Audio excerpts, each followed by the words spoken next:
Hello ji, welcome to my channel. Bigg Boss की update मैंने आपको कल दी थी कि दीपक चौरसिया का एलिमिनेशन हो चुका है। डबल एविक्शन की योजना बन रही थी बिग बॉस के घर के अंदर। एक एविक्शन हो चुका है दीपक चौरसिया का, दूसरा एलिमिनेशन होना अभी बाकी है। वो एलिमिनेशन किस बेसिस पे होगा, किस टास्क की बेसिस पे होगा, वो भी मैं आपके साथ डिस्कस करूँगी।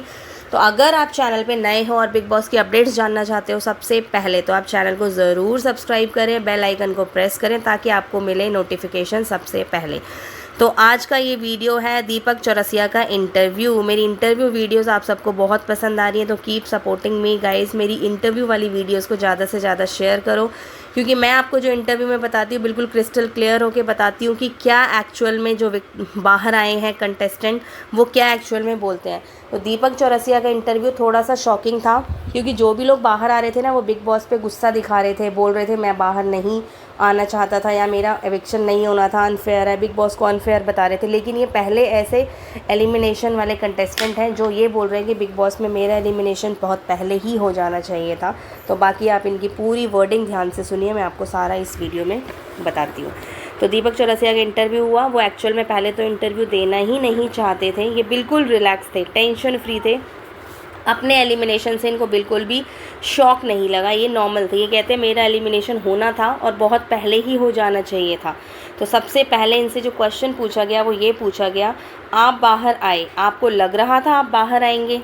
तो ये कहते हैं हाँ जी, मुझे लग रहा था मैं बाहर आऊँगा, पर मुझे ये लग रहा था कि मैं बहुत जल्दी बाहर आ जाऊँगा। मुझे ये नहीं पता था कि मैं 4 हफ्तों तक अंदर रुकूँगा। तो मुझे ऐसा लगता है कि शायद कॉन्ट्रैक्ट के चलते ये 4 हफ्ते अंदर रहे हैं, बाकी इनको तो जल्दी बाहर आना था। ये कहते हैं मैं तो अंदर कुछ कर ही नहीं रहा था और मुझे कुछ अच्छा भी नहीं लग रहा था अंदर। घर के अंदर लोग खाने पीने को लेकर लड़ते थे, एक दूसरे की छोटी छोटी हैबिट्स के बारे में बताते थे, उसमें ही लड़ जाते थे, एक दूसरे की मिमिक्री करते थे, नकल उतारते थे। ये सब मुझे बिल्कुल भी पसंद नहीं आता था। तो इससे यही पता चलता है कि ये सिर्फ कॉन्ट्रैक्ट लेकर गए थे, 4 हफ्तों की इनकी पेमेंट बन गई और ये अब बाहर आ गए हैं। तो ये बिल्कुल टेंशन फ्री है अपने बाहर आने से। मतलब एक तरह से बोला जाए तो ये खुश है, इनका अंदर मन ही नहीं लग रहा था। दूसरा क्वेश्चन इनसे पूछा गया, अरमान फेक है या रियल? तो ये बोलते हैं अरमान अपनी वाइफ्स के इशारे से मुझको बहुत गलत बोल देते थे। इन्हें ये लगता था, एक बार इनकी शुरुआत में ही अरमान के साथ लड़ाई हुई थी ना, तो इन्हें दीपक को ये लग रहा था उस टाइम लड़ाई के बाद भी कि अरमान, कृतिका और पायल इनकी तरफ इशारे करके कुछ हंस रहे हैं। और अरमान ने तो इनको बहुत कुछ उल्टा भी बोला था कि तुझ जैसों को तो मैं अपने घर में भी ना आने दूँ और मेरे सिक्योरिटी गार्ड तुम्हें पहले ही घर से बाहर निकाल देंगे, अंदर नहीं आने देंगे। तो इस बात को लेकर अरमान और इनमें काफ़ी लड़ाई झगड़ा हुआ था। और मुझे लगता है यही इनकी जो पहली लड़ाई हुई थी, 2 लड़ाई हुई है इनकी बिग बॉस सीज़न में जितने टाइम ये रहे हैं। पहली लड़ाई इनके साथ, दूसरी सना के साथ। तो इस लड़ाई में भी ये बिल्कुल, इस लड़ाई के बाद ये शांत हो गए थे, ये बस आराम फरमाते थे और कुछ किसी से कहते ही नहीं थे। ये कहते हैं विशाल और कृतिका की भी जो लड़ाई हुई थी ना, उसमें कृतिका की गलती भी उतनी ज़्यादा थी। मैं मानता हूँ विशाल की थी, पर विशाल का इंटेंशन गलत नहीं था, पर कृतिका की गलती ज़्यादा थी। कृतिका ही उसके आसपास ज़्यादा घूमती थी, विशाल के आसपास। तो विशाल ने अगर ऐसा कह दिया मजाक मजाक में, तो मुझे नहीं लगता कि विशाल गलत है। तो इन्होंने ये मुद्दा अब बाहर आके बोला है। और ये चीज़ जो कह रहे हैं ये तो मुझे भी लग रहा है कहीं ना कहीं ये सही कह रहे हैं, क्योंकि हम ऑडियंस ने भी नोटिस की यही चीज़ कि विशाल की गलती नहीं थी और ये तो घर के अंदर से आए हैं, तो इन्हें पता ही होगा कि अंदर क्या चल रहा है। तो दूसरा क्वेश्चन इनसे यही था, अरमान फेक है या रियल? तो ये यही कहते हैं अरमान के चेहरे 2 ही हैं एक तरह से। दूसरा इनसे ये पूछा, तीसरा क्वेश्चन, कि सबसे बेकार घर में कौन खेल रहा है? तो ये सबसे बेकार बताते हैं शिवानी और कटारिया को। ये सुन के तो मुझे खुद हंसी आ गई कि पूरी दुनिया कटारिया और शिवानी को फॉलो कर रही है, सपोर्ट कर रही है, वोट करके उन्हें बार बार बचा रही है, लेकिन ये उन दोनों के ही अगेंस्ट है। ये कहते हैं शिवानी और कटारिया ज़्यादा सही नहीं खेल रहे हैं। शिवानी तो बस कॉमेडी करती रहती है अंदर, और इन्हें क्या पता कि भाई ऑडियंस को अट्रैक्ट करने के लिए, टीआरपी बढ़ाने के लिए कॉमेडी और ऑडियंस को इसको अट्रैक्ट करना होता है। तो ये बिल्कुल गलत बोल रहे हैं। ये शिवानी और कटारिया कह रहे हैं कि ये सब, इन दोनों को कह रहे हैं कि ये सबसे ज़्यादा गलत खेल रहे हैं। शिवानी तो बिल्कुल फेक है ये कह रहे हैं, और कटारिया कहते हैं लड़ाई झगड़ा करते रहते हैं। तो ये इन दोनों के अगेंस्ट है बिल्कुल टोटली। चौथा सवाल, आप गेम क्यों नहीं खेलते थे? सबसे मेन सवाल, इसका आंसर सुनोगे तो आप खुद हंस के हैरान हो जाओगे कि आप गेम क्यों नहीं खेलते थे। ये बोलते हैं मुझे गेम खेलने में कोई इंटरेस्ट ही नहीं था। स्टार्टिंग में मैं मानता हूँ कि बिग बॉस के घर में मैं गया हूँ और मुझे बोला भी गया था कि आपको शो की टीआरपी के लिए करना है, मिर्च मसाला ऐड करना है, लड़ाई झगड़े करने हैं। तो कह रहे हैं मैंने कोशिश भी करी थी शुरुआत में लड़ाई झगड़ा करने की, तो इन्होंने लड़ाई करी भी थी, अरमान, कृतिका, पायल सब के साथ इनकी पहली झड़प हुई थी। पर उस झड़प के बाद ये कहते हैं कि मुझे इतना सुनने को मिला, अरमान ने मेरी एज भी नहीं देखी, मैं इतना अच्छा न्यूज़ एंकर हूँ, उन्होंने मेरी बिल्कुल भी रिस्पेक्ट नहीं करी, मुझे इतना उल्टा सीधा बोला। तो मैं बस उस लड़ाई के बाद मैंने ये सोच लिया अपनी इज़्ज़त अपने हाथ है, अब मैं जितने भी दिन यहाँ रहूँगा मैं चुप रहूँगा, क्योंकि इन्हें पता था मैं कॉन्ट्रैक्ट लेकर आया हूँ यहाँ पे, तो शायद अब मैं 4 हफ्ते से पहले तो बाहर जाऊंगा नहीं, लड़ूं झगड़ूं या प्यार से रहूं, कैसे भी रहूं, रहना मुझे 4 हफ्ते ही है, ऑडियंस मुझे बाहर निकलवा ही देंगे बाद में। तो ये कहते हैं कि मैंने इसलिए गेम नहीं खेला, मुझे इंटरेस्ट ही नहीं था, मैंने सोच लिया था मैं जितने दिन रहूँगा रेस्ट करूँगा यहाँ पर। अगला सवाल इनसे पूछा जाता है कि आपकी अदनान से फ़ाइट हुई थी चंद्रिका की बात को लेकर। आपको पता होगा, आपने एपिसोड में देखा भी होगा कि अदनान ने चंद्रिका के बारे में, चंद्रिका की एक वीडियो वायरल हो रही थी कि वो अपने दांत से कुछ निकाल रही थी और फिर वो अपने वड़ा पाव में वही वाले हाथ लगा रही थी। तो अदनान ने आते ही चंद्रिका का यही मुद्दा छेड़ा था कि चंद्रिका बिल्कुल हाइजीनिक तरीके से खाना नहीं बनाती है, वो अपना वड़ा पाव भी ऐसा झूठा करके देती है लोगों को, और ऐसा ही ये खाना घर के अंदर बना रही है, गंदा वाला अपना झूठा कूटा लोगों को दे रही है, कुछ फ्लश करके, ये हैंड वॉश वगैरह भी नहीं करती है, और आप लोग इसके हाथ का खाना खा रहे हो।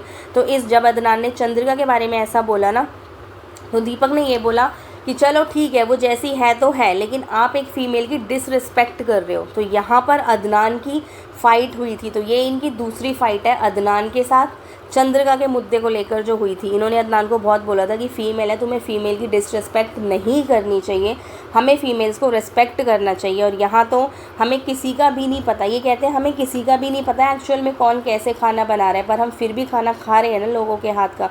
तो अदनान को इन्होंने यही बोला कि तुम बाहर के मुद्दे अंदर ला के पॉइंट आउट मत करो किसी को ऐसे। तो इस बात को लेकर अदनान से इनकी लड़ाई हुई, और ये ही इनकी दूसरी और आखिरी लड़ाई थी। पहली फ़ाइट अरमान के साथ हुई, दूसरी फ़ाइट अदनान के साथ हुई इनकी। और अदनान की फ़ाइट के बाद तो आपने देखा ही है कि उसके बाद इनका एलिमिनेशन हो ही गया। फ़ाइट की वजह से नहीं हुआ एलिमिनेशन तो वोटिंग की वजह से हुआ है। अगला सवाल इनसे पूछते हैं कि रणवीर से आपकी दोस्ती कैसी रही। तो ये कहते हैं रणवीर मेरा अच्छा दोस्त था और वो हमेशा रहेगा। ये कहते हैं फ्लावर टास्क में उसने अच्छा परफॉर्म किया था, पर उसने वहाँ पे जब मेरा नाम ले लिया फ्लावर वाले टास्क में, जब लोगों को दिया था टास्क फ्लावर वाला, तो रणवीर ने जो मुझे सिलेक्ट कर लिया, वहाँ पे मुझे नॉमिनेट कर दिया, वो रणवीर ने गलत किया। उसको वहाँ पे दोस्ती निभानी चाहिए थी।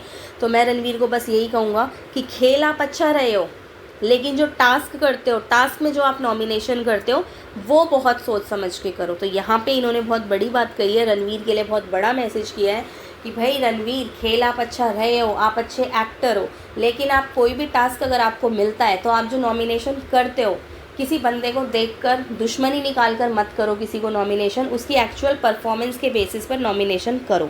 तो रणवीर से इनकी दोस्ती ओवरऑल अच्छी रही, इन्होंने पॉजिटिव जवाब दिया। तो इनका इंटरव्यू मुझे पर्सनली ठीक ठाक ही लगा। इन्होंने ना किसी की बुराई करी है ज़्यादा, नहीं तो लोग घर के अंदर से आते हैं, बिग बॉस को एक्सपोज करते हैं, बिग बॉस में अनफेयर हो रहा है, अनबाइज्ड हो रहा है, किसी भी इंसान के, कंटेस्टेंट के बारे में, हाउसमेट्स के बारे में गलत कहते हैं, पर इन्होंने किसी के बारे में गलत नहीं कहा। ये अंदर भी शांत है और ये बाहर आके भी शांत है, तो इनका इंटरव्यू बहुत माइल्ड सा है। अगला इनसे यही पूछा कि घर में टॉप 3 कौन है।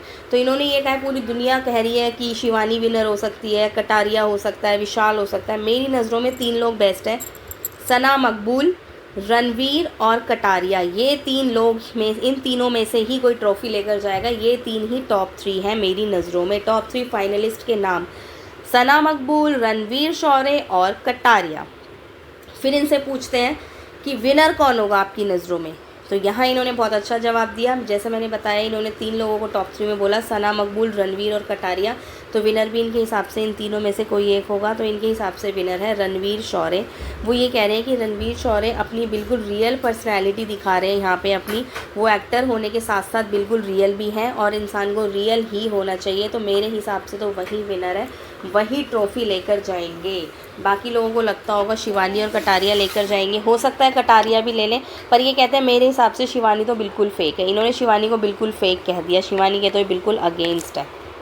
आप अपनी राय कमेंट में ज़रूर बताएं कि इनका इंटरव्यू आपको कैसा लगा। इन्होंने जिस कंटेस्टेंट के बारे में जो बोला, क्या आपको भी वही लगता है कि वो सही है?